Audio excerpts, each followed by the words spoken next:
Jadi kalau buat reward sendiri, nikmati. Itu sudah reward sebenarnya. Kita bisa nikmati pasangan kita bisa nikmatin rumah kita bisa nikmati kendaraan kita, alhamdulillah. Gitu kan? Kita syukuri. Maka itu bentuk rewardnya.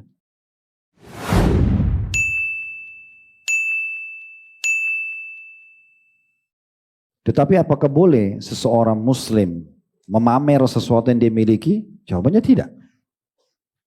Kalau Allah berikan antum, misalnya si laki-laki diberikan istri yang cantik, udah antum aja nikmati. Tidak usah dipamer di media, seakan-akan lihat istriku lo cantik. Untuk apa? Kalau ada yang tertarik sama istri antum gimana? Atau istri antum diganggu, baru nyesel. Atau seorang perempuan pamer suaminya, nih suaminya gini-gini. Terus hanya ada perempuan yang mengganggu, terus marah. Untuk apa? Memang dia sendiri yang pamer kan gitu. Atau apalah, misalnya antum pamer motor yang antum baru beli, motor di media, mobil misalnya. Itu pasti pro kontra ya. Mungkin ada yang mengatakan, oh hebat ya gini-gini. Tapi ada juga pasti orang mengatakan sombong, ini dan segala macam. Manfaatnya apa kira-kira kalau kita pamer? Coba tanya ya. Tadi saya bilang perasaan kita ingin pamer. Hadapkan dengan akal. Akal akan berkata, untuk apa pamer? Nikmati silakan.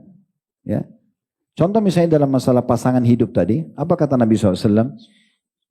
Manusia yang paling buruk di sisi Allah di hari kiamat, berat siksanya, yaitu seorang laki-laki yang sudah terbuka dengan pasangannya, istrinya, sudah terjadi interaksi biologis, dan seorang perempuan juga sama, telah terjadi interaksi biologis dengan suaminya. Lalu keduanya menceritakan tentang hubungan atau rahasia hubungan mereka. Itu paling berat di sisi Allah. Ya udah, kalau istri antum memuaskan, antum merasa cantik, nikmati aja sendiri. Kau perlu pakai cadar.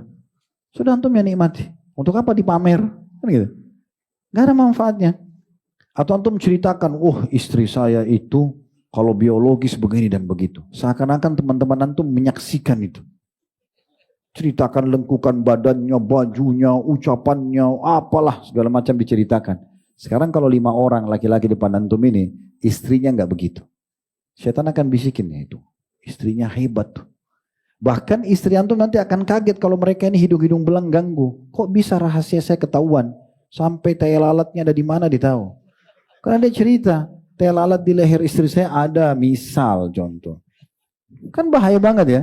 Berarti 5 orang ini akan menjadi musuh antum ini. Kalau mereka tidak beriman sama Allah, mereka akan mengganggu istri antum nanti. Dan itu jadi PR buat antum, untuk apa? Kan gitu.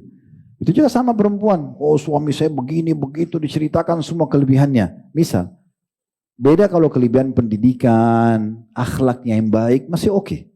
Gak ada masalah. Tapi kalau sudah ceritakan hal-hal yang sensitif begini, ini bahaya. Kalau 5 orang wanita di depan akhwat ini, suami mereka tidak begitu, maka pikirannya jadi kemana-mana. Kan gitu. Ini yang dilarang. Dan ini Nabi SAW mengatakan manusia paling buruk di sisi Allah SWT. Jadi jangan usah, untuk apa pamer, nikmatin saja. Antum punya sesuatu yang lebih, nikmatin saja. Itu kan tidak usah dipamer. Beda kalau antum pedagang, harus jual handphone, harus pamer. Misalnya bukan pamer sebenarnya, mempromosikan mobil yang antum jual, motor itu berbeda. Tapi kalau setiap ada satu produk baru, antum milikin lalu antum pamer, ini salah. Terus bagaimana hubungannya korelasinya dengan tadi? Misalnya memberikan reward buat diri sendiri. Alhamdulillah, syukur. Itu dengan cara menikmatinya. Kenapa harus kepuasan dalam hati kita teman-teman dengan pamer benda itu? Kan aneh ini. Tapi tadi saya bilang mungkin tidak juga kita katakan penyakit jiwa tadi kan. Tapi ini mungkin ada kekeliruan yang perlu diperbaikin. Kenapa kita mau orang lain tertarik dengan produk yang sudah kita miliki? Untuk apa? Manfaatnya apa? Itu kan sangat mengundang hal yang negatif ya. Produk, misalnya handphone kita dicuri kah? Rumah kita karena kita pamer akhirnya orang jadi tertarik. Atau ada pencuri maling mau datang. Atau segala macam. Minimal kenain misalnya, ya mata hasadnya orang. Itu untuk apa? Jadi kalau buat reward sendiri, nikmati. Itu sudah reward sebenarnya. Kita bisa nikmati pasangan kita bisa nikmatin rumah kita bisa nikmati kendaraan kita, alhamdulillah. Gitu kan? Kita syukuri. Maka itu bentuk rewardnya. Jadi tidak perlu dipamer. Ini kalau saran kami, ya. Jadi saya memang lihat tadi, ada hubungannya sama yang pertanyaan sebelumnya ya. Jadi bagaimana generasi muda tuh banyak begitu, arahnya ke sana. Arahnya kepada koleksi dan segala macam. Ingat, koleksi boleh tapi tidak mubazir. Memiliki boleh tapi tidak berlebihan. Menikmati boleh tapi tidak mubazir. Gitu ya. Karena kita kalau butuh, boleh. Teman-teman kalau butuh mau makan, saya pernah bilang, masuk toko buah, beli anggur yang terbaik. 200.000 grade A, 100.000 grade B. Oke, beli yang 200.000 selama antum mampu. Kembali kepada hadis Nabi SAW, Inna Allah yuhibbu an yara athara ni'ami al-abdi. Allah suka sekali melihat bekas nikmat hambanya pada nikmatnya pada diri hambanya. Boleh kita nikmati, tapi antum lagi butuh. Antum lagi butuh enggak apa-apa.